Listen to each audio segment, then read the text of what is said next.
जय हिंद साथियों। आज की क्लास में हम लोग कल की क्लास को कंटिन्यू करते हुए आईसी गोलकनाथ बनाम पंजाब राज्य केस 1967, केशवानंद भारती बनाम केरल राज्य केस 1973 को स्टडी करेंगे, जिसका जजमेंट आर्टिकल 13 से संबंधित है। साथ ही साथ हम लोग 24वां संविधान संशोधन 1971 भी पढ़ेंगे और क्लास के अंत में हम लोग एक स्टोरी सुनेंगे जो कि आपका लेजिस्लेचर वर्सेस जुडिशियरी का स्टोरी है, जिसकी शुरुआत होगी मद्रास सरकार ने जो शैक्षणिक संस्थान में आरक्षण दिया था उससे, और एंडिंग होगा केशवानंद भारती केस पर। तो स्टार्ट करते हैं आज की क्लास को। सबसे पहले हम लोग आते हैं आईसी गोलकनाथ बनाम पंजाब राज्य केस 1967 पे। सबसे पहला सवाल ये उठता है कि ये आईसी गोलकनाथ थे कौन। तो ये पंजाब के रहने वाले थे, ठीक है।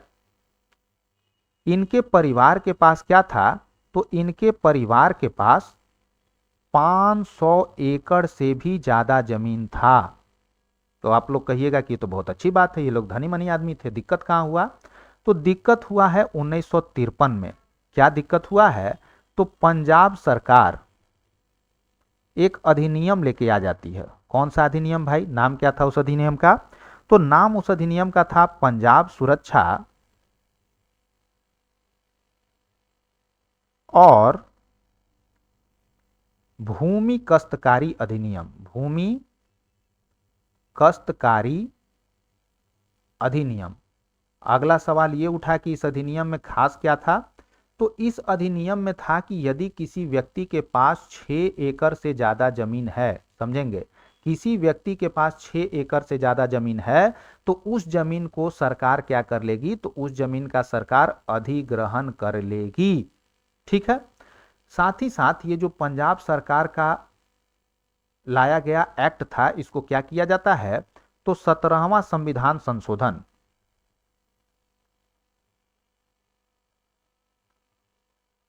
के तहत इसको कहां डाल दिया जाता है, तो 9th शेड्यूल में। और आप लोग जानते हैं कि 9th शेड्यूल में जो भी कानून डाल दिया गया उसका क्या हो सकता है, तो न्यायिक जांच नहीं हो सकता है। तो इस अधिनियम को न्यायिक जांच से बचाने के लिए इसको डाल दिया गया कहां, तो 9th शेड्यूल में डाल दिया गया। अब आईसी गोलकनाथ पहुंचते हैं न्यायालय के पास और बोलते हैं कि भाई देखिए, ये जो आया है अधिनियम, उससे मेरे फंडामेंटल राइट 19(1)(f) और 31 का जो है हनन हो रहा है, ठीक है। और ये दोनों राइट टू प्रॉपर्टी से, संपत्ति के अधिकार से रिलेटेड है। अब यहां पे सुप्रीम कोर्ट का एक जजमेंट आता है। क्या जजमेंट आता है, तो सुप्रीम कोर्ट ने कहा कि आर्टिकल 13(2) में जो कानून मेंशन है उसके तहत जो है वो संविधान संशोधन भी आता है। संविधान संशोधन भी आता है। अभी तक जो हम लोग दो केस पढ़े थे, शंकरी प्रसाद और सज्जन सिंह वाला, उसमें सुप्रीम कोर्ट ने क्या कहा था कि आर्टिकल 13(2) के कानून के तहत संविधान संशोधन नहीं आता है। लेकिन आईसी गोलकनाथ केस में सुप्रीम कोर्ट ने क्या कहा है कि आर्टिकल 13(2) के कानून के तहत संविधान संशोधन भी आता है। अब जो लोग आर्टिकल 13(2) नहीं पढ़े हैं उनको मैं बता दूं कि यह आर्टिकल था क्या। तो इस आर्टिकल में बोला गया था कि राज्य कोई ऐसा कानून नहीं बनाएगी जो कि फंडामेंटल राइट का या तो उल्लंघन करता हो या उसको कम करता हो। और अगर राज्य ऐसा कानून बना देती है तो उसको उस हद तक क्या माना जाएगा, शून्य माना जाएगा।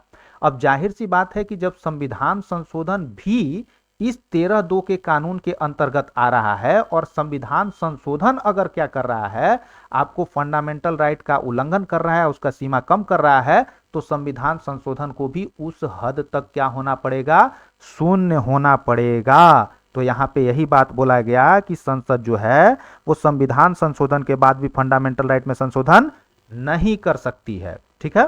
थोड़ा इसका स्टेटमेंट को देख लेते हैं। उच्चतम न्यायालय ने क्या कहा, तो अनुच्छेद 13(2) के कानून के अंतर्गत संविधान संशोधन भी आता है। संसद संविधान संशोधन के बाद भी मौलिक अधिकार में संशोधन नहीं कर सकती है, ठीक है। तो यहां पे तो सुप्रीम कोर्ट ने बोल दिया कि संविधान संशोधन करने के बाद भी क्या कर सकती है संसद, मौलिक अधिकार में संशोधन नहीं कर सकती है, ठीक है। इसके बाद क्या होता है, तो इसके बाद आता है 24वां संविधान संशोधन 1971 में। इसमें क्या होता है भाई, तो इसमें आर्टिकल 13 का क्लॉज 4 जोड़ा जाता है, ठीक है, 24वां संविधान संशोधन में।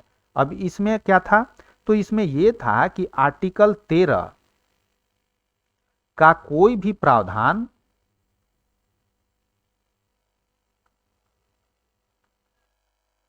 क्या होगा, तो आर्टिकल 368 के तहत संविधान संशोधन पर लागू नहीं होगा। संविधान संशोधन पर लागू नहीं होगा। यानी जब सुप्रीम कोर्ट ने क्या किया, बंदिश लगा दिया कि आप जो है संविधान संशोधन के बाद भी क्या कर सकते हैं, कोई ऐसा कानून नहीं बना सकते हैं जो कि या तो फंडामेंटल राइट का उल्लंघन कर रहा हो या फंडामेंटल राइट को कम कर रहा हो। तो यहां पे एक संविधान संशोधन ही कर दिया गया संसद के द्वारा और आर्टिकल 13 का क्लॉज 4 जोड़ा गया और इसमें क्या बोला गया कि आर्टिकल 13 का कोई भी प्रावधान आर्टिकल 368 के तहत संविधान संशोधन पर लागू नहीं होगा। यानी संविधान संशोधन के तहत यदि कोई कानून बनता है और उससे फंडामेंटल राइट का उल्लंघन होता है या फंडामेंटल राइट में कमी आती है तो कोई प्रॉब्लम नहीं है। ठीक है, अब इसके बाद एक केस आता है आपका, पहले हम लोग इसके स्टेटमेंट को देख लेते हैं। अनुच्छेद 13 का क्लॉज 4 जोड़ा गया है 24वां संविधान संशोधन 1971 में। अनुच्छेद 13 का कोई भी प्रावधान अनुच्छेद 368 के तहत संविधान संशोधन पर लागू नहीं होगा और इसी के तहत संविधान संशोधन पर राष्ट्रपति की मंजूरी को आवश्यक बनाया गया। ठीक है, जो हमारा संविधान संशोधन होगा उसमें लास्ट में क्या करेंगे, तो राष्ट्रपति अपनी मंजूरी देंगे, वो भी 24वां संविधान संशोधन 1971 के तहत क्या किया गया, तो कंपलसरी किया गया। अब अगला केस हम लोग आते हैं Keshavananda Bharati versus state of Kerala case 1973। ये केस क्या था इसको जरा समझेंगे। सबसे पहला सवाल अगेन उठेगा कि ये केशवानंद भारती थे कौन। तो एक आपका एडनीर मठ था, कहां था, तो ये था आपको केरल में और इसी मठ के जो है मुख्य पुजारी थे कौन, तो केशवानंद भारती। इनके साथ क्या प्रॉब्लम होता है, तो अगेन भूमि सुधार वाला प्रॉब्लम।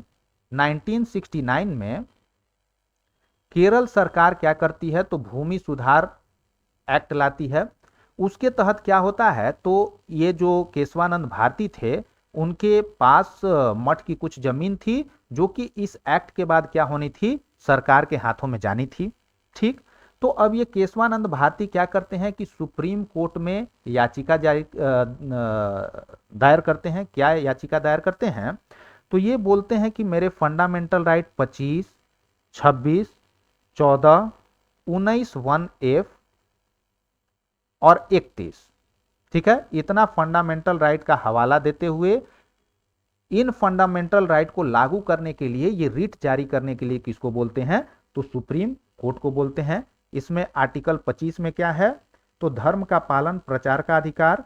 आर्टिकल नंबर 26 क्या है, तो धार्मिक मामलों के प्रबंधन का अधिकार। आर्टिकल नंबर 14 क्या है, तो समानता का अधिकार। और ये दोनों जो आर्टिकल है ये संपत्ति के अधिकार से रिलेटेड है। ठीक है, तो इतना फंडामेंटल राइट को लागू करने के लिए ये सुप्रीम कोर्ट से क्या बोलते हैं कि आप रिट जारी कीजिए। एक क्या होता है आपका उसी दौरान, तो ये 24वां संविधान संशोधन 1971 में आता है जो मैंने आपको बताया, जिसमें क्या बोला गया, जिसमें ये बोला गया कि आर्टिकल 13 का कोई भी प्रावधान जो है वो आर्टिकल 368 के तहत संविधान संशोधन पर लागू नहीं होगा। यानी संविधान संशोधन के तहत कोई ऐसा कानून बनाया जा सकता है जो कि क्या करे, जो कि आपका फंडामेंटल राइट का उल्लंघन करे या फंडामेंटल राइट को कम करे। ठीक है, तो यहां पे जो ये केस गया तो इसमें याचिकर्ताओं ने क्या किया, तो ये जो 24वां संविधान संशोधन था इसको चुनौती दिया। यानी याचिकर्ताओं ने ये पूछा कि क्या संसद को ये अधिकार है कि वो कोई ऐसा कानून बना दे जो कि फंडामेंटल राइट का उल्लंघन करे या फंडामेंटल राइट को कम करे। तो सुप्रीम कोर्ट का जजमेंट यहां क्या आता है इसको जरा सुनेंगे। सुप्रीम कोर्ट ने क्या कहा कि बिल्कुल बिल्कुल संसद कोई भी ऐसा कानून बना सकती है जो कि क्या करे, फंडामेंटल राइट को कम करे या उसके दायरे को खत्म करे। ठीक है, तो सिर्फ आईसी गोलकनाथ केस में दूसरा कॉन्सेप्ट था। इसमें बोला गया कि संविधान संशोधन के थ्रू भी आप क्या कर सकते हैं, कोई ऐसा कानून नहीं बना सकते हैं जो कि क्या कर रहा हो, फंडामेंटल राइट को कम कर रहा हो या समाप्त कर रहा हो। लेकिन जो हम लोगों ने लास्ट क्लासेज में पढ़ा था केस सज्जन सिंह का और शंकरी प्रसाद का, और जो इस क्लास में केशवानंद भारती का पढ़ा, इन सभी में सुप्रीम कोर्ट के द्वारा क्या कहा गया है कि संसद कोई भी ऐसा कानून बना सकती है जो कि फंडामेंटल राइट को कम करे या खत्म करे, एक्सेप्ट बेसिक स्ट्रक्चर। इसका स्टेटमेंट जरा हम लोग देख लेंगे। 24वां संविधान संशोधन को चुनौती दिया गया इस केस में। उच्चतम न्यायालय ने कहा संसद संविधान के किसी भी हिस्से में संशोधन कर सकती है सिवाय मूल संरचना के, ठीक है, इंक्लूडिंग फंडामेंटल राइट। अब हम लोग एक स्टोरी पढ़ेंगे। किसका स्टोरी भाई? तो न्यायपालिका वर्सेस लेजिस्लेटिव का, ठीक है। ये स्टोरी स्टार्ट होगा कब? 1948 से, जिसमें हम लोगों ने क्या देखा था कि मद्रास सरकार जो है वो शैक्षणिक संस्थाओं में देती है आरक्षण जाति के आधार पर। इसके अगेंस्ट में चंपकम दोराय राजन कहां चली जाती हैं? तो ये जाती हैं मद्रास हाईकोर्ट में। और मद्रास हाईकोर्ट जो है वो क्या करता है? मद्रास सरकार के आदेश को असंवैधानिक बताता है। जब ये मामला जाता है कहां? तो सुप्रीम कोर्ट में। तो सुप्रीम कोर्ट भी मद्रास सरकार का जो आदेश है उसको असंवैधानिक ही डिक्लेयर करता है, ठीक है। तो इस गतिरोध को दूर करने के लिए क्या किया गया? तो पहला संविधान संशोधन ला दिया गया।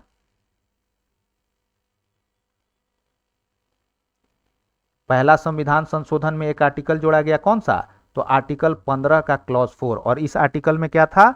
तो इसमें यह था कि राज्य शैक्षणिक तथा सामाजिक रूप से पिछड़े वर्ग के लिए आरक्षण का प्रावधान कर सकती है। तो ये जो गतिरोध था आरक्षण वाला, वो इसको जोड़ने के बाद क्या हो गया? खत्म हो गया। अब आते हैं पहला संविधान संशोधन में आपका क्या हुआ? तो आर्टिकल 31A, 31B और शेड्यूल 9 को जोड़ा गया। और ये क्यों जोड़ा गया? ताकि भूमि सुधार कानून को सही से लागू किया जा सके और उसको न्यायिक जांच के दायरे से बाहर रखा जा सके। अब शंकरी प्रसाद क्या करते हैं? तो शंकरी प्रसाद जो है वो पहला जो था संविधान संशोधन, इसको चैलेंज करते हैं, ठीक है। अब इसमें क्या होता है? सुप्रीम कोर्ट ये कहती है कि आर्टिकल 13(2) का जो कानून है उसके तहत संविधान संशोधन नहीं आता है। यानी संविधान संशोधन के तहत कोई ऐसा कानून बनाया जा सकता है जिससे कि क्या हो सके? फंडामेंटल राइट का उल्लंघन हो सके या फंडामेंटल राइट कम हो सके। सेम जजमेंट जो है वो आपका कब आया था? तो सज्जन सिंह के केस में भी सेम जजमेंट आया था, जिसमें सुप्रीम कोर्ट ने कहा था कि आर्टिकल 13(2) के कानून के तहत जो है संविधान संशोधन नहीं आता है, ठीक है। अब आता है क्या? आईसी गोलकनाथ वाला केस। इसमें सुप्रीम कोर्ट ने क्या कह दिया कि आर्टिकल 13(2) का जो कानून है उसके तहत संविधान संशोधन आता है। यानी आप संविधान संशोधन करके भी कोई ऐसा कानून नहीं बना सकते हैं जो फंडामेंटल राइट को कम कर रहा हो या फंडामेंटल राइट का उल्लंघन कर रहा हो, ठीक है। तो इस गतिरोध को दूर करने के लिए क्या हो जाता है? तो 24वां संविधान संशोधन हो जाता है। देखिए कैसे कैसे कहानी चल रहा है। और 24वां संविधान संशोधन में क्या बोला जाता है? तो 24वां संविधान संशोधन में एक आर्टिकल जोड़ दिया जाता है, आर्टिकल 13 का क्लॉज 4। और इसमें क्या होता है? तो इसमें यह होता है कि आर्टिकल 13 का कोई भी प्रावधान आर्टिकल 368 के तहत संविधान संशोधन पर लागू नहीं होगा, ठीक है। तो जो ये आईसी गोलकनाथ केस में सुप्रीम कोर्ट ने ऑर्डर जारी किया उसको न्यूट्रलाइज करने के लिए इसको जोड़ दिया गया, ठीक है। अब इसके फलस्वरूप जो है क्या होता है? केशवानंद भारती केस आता है, केशवानंद भारती केस।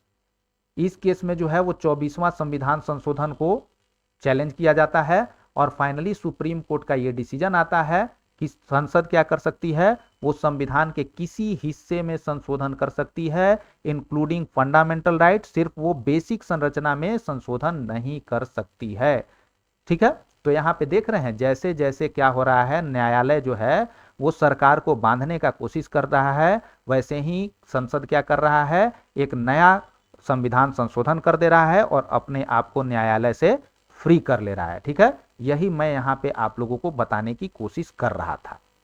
तो ये हो गया हमारा आज का कहानी। कल के कहानी में हम लोग क्या करेंगे? तो आर्टिकल नंबर पढ़ेंगे 14। वीडियो यदि पसंद आए तो लाइक शेयर सब्सक्राइब जरूर करें। Thanks for watching students, bye, have a nice day.